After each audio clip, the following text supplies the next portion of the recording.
il existe une différence majeure entre un job passion et avoir un travail passionnant.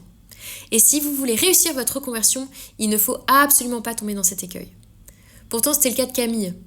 Camille souhaite se reconvertir et me confie un jour en séance de coaching ultra désemparée, me dit « Eleanor, j'ai le sentiment que je trouverai jamais ma voie, je n'ai pas de passion moi. » Ma réaction ? Super sujet à travailler. Pourquoi ? Parce que Camille est victime de ses croyances. Vous savez, ce sont ces idées reçues qui, bien souvent, nous pénalisent ou biaisent notre jugement. Et bien évidemment, la reconversion pro n'est pas épargnée. Il m'est arrivé d'entendre des phrases du style « il n'existe aucun job dans lequel je puisse m'épanouir » ou des trucs du style « c'est soit le salaire, soit l'épanouissement, mais je pourrai jamais avoir les deux ». Du coup, je vais mettre les pieds dans le plat. Selon moi, la clé d'une carrière épanouie n'est pas automatiquement de suivre sa passion ni de trouver le job qui y répond. Je m'explique. Avoir un job passion, pour moi, ça signifie s'engager corps et âme dans un travail tellement porteur de sens pour soi qu'il constitue sa propre rémunération. Le truc, c'est que je vois beaucoup de limites à ça.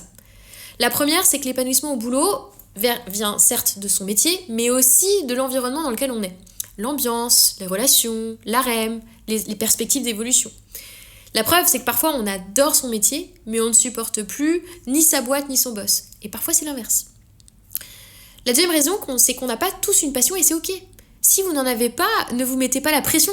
Il existe tellement d'activités épanouissantes avant d'être passionnantes. La troisième raison, c'est qu'une activité peut être passionnante sans pour autant en faire votre métier. Une journée dure 24 heures. Si vous consacrez 8 à 9 heures par jour à votre job, ça vous laisse quand même du temps pour donner vie à d'autres projets et de kiffer en dehors de votre métier.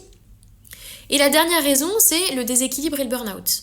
J'ai rencontré tellement de femmes ayant fait de leur passion leur métier, s'épuiser d'en faire toujours plus, sans poser leurs limites, ni se respecter, et avoir du coup des vies pro-perso complètement déséquilibrées.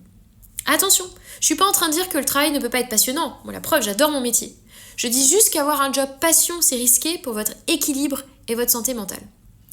Et donc je vous invite, au lieu de vouloir uniquement suivre votre passion, recherchez votre plaisir, votre kiff, votre satisfaction dans tous les domaines et mettez-en plus dans votre vie pro ou perso. Vous avez envie de vous reconvertir, mais vous avez peur de vous lancer et de tomber dans certains écueils qui pourraient vous plomber. Ça tombe bien, j'anime une masterclass dans 3 jours, le mardi 25 juin à midi, dans laquelle je vais vous partager les 3 secrets des femmes qui réussissent leur reconversion et les 3 erreurs à éviter. Vous trouverez le lien d'inscription en commentaire. Passez une belle journée!